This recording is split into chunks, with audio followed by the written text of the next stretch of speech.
এখানে আপনি 24,18,000 টাকা দেখতে পাচ্ছেন, হ্যাঁ, এবং হলো 4 ভরি 4 আনা স্বর্ণ দেখতে পাচ্ছেন। প্রত্যেকটা 2 লাখ করে দেওয়া আছে। অন্য কেউ ডাকাতি করে নিয়ে গেছে এরকম করার জন্য এই তারা ঘরে আগুন লেগে দেয় পর্যন্ত দিয়ে যায়।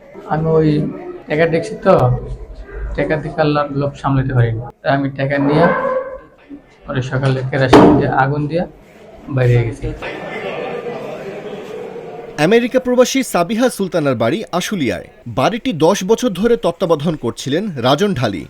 থাকতেন স্ত্রী মরিয়ম বেগমকে সঙ্গে নিয়ে। দীর্ঘদিন কাজ করে বিশ্বস্ততা অর্জন করেন এই যুবক। এতটাই বিশ্বস্ত হয়ে ওঠেন যে শুধু বাড়ি নয়, সাবিহা সুলতানার অর্থ সম্পদও থাকত রাজনের কাছে।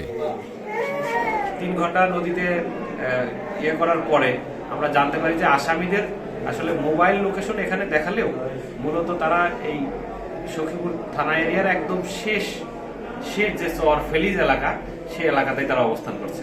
পরবর্তীতে আমরা সকালে পুরো একটা টিম নিয়ে প্রথমে এই যে আসামি রাজন ঢালির শ্বশুর হায়াতুল্লাহ মান এবং শ্যালক মোহাম্মদ, এদের বাড়িতে যে এদের দুজনকে গ্রেপ্তার করি। গ্রেপ্তার করার পরে ওনাদের দেওয়া তথ্য মতে রাজন এবং তার স্ত্রীকে আমরা গ্রেপ্তার করতে সক্ষম হই।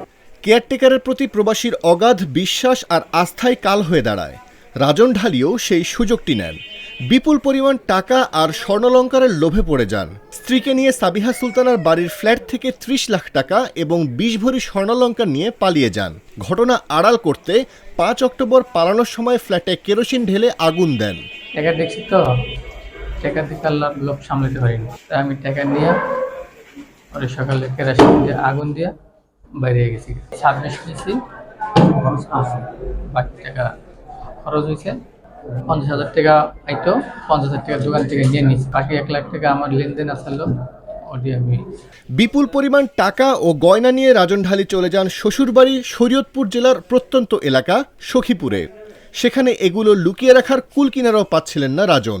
ফলে চালের ড্রাম, ধানের ড্রাম এবং গর্ত করে মাটিতে লুকিয়ে ফেলেন। তবে তথ্য প্রযুক্তির মাধ্যমে রাজন ও তার স্ত্রীর অবস্থান শনাক্ত করে পুলিশ। অন্য কেউ ডাকাতি করে নিয়ে গেছে এরকম করার জন্য এই তারা ঘরে আগুন লেগে দেয় পর্যন্ত দিয়ে যায়। এটা পুরো অবস্থায় অনেক কিছু উদ্ধার করা হয়, কিন্তু এই টাকাগুলো তারা নিয়ে চলে যায়। এখানে আপনি 24,18,000 টাকা দেখতে পাচ্ছেন, হ্যাঁ, এবং হলো 4 ভরি 4 আনা স্বর্ণ দেখতে পাচ্ছেন। প্রত্যেকটা 2 লাখ করে দেওয়া আছে। হ্যাঁ, চুরি দুইজনই করেছে, দুইজনই করে পরবর্তীতে তাদের সহায়তা নিয়ে এক জায়গায় টাকাটা আত্মগোপন করে। গত 18 নভেম্বর রাজনের শ্বশুরবাড়িতে অভিযান চালানো হয়।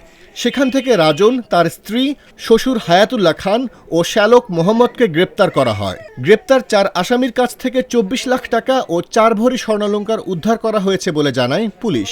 ঘটনায় জড়িত থাকার কথাও স্বীকার করেছেন প্রধান আসামি রাজন ঢালি।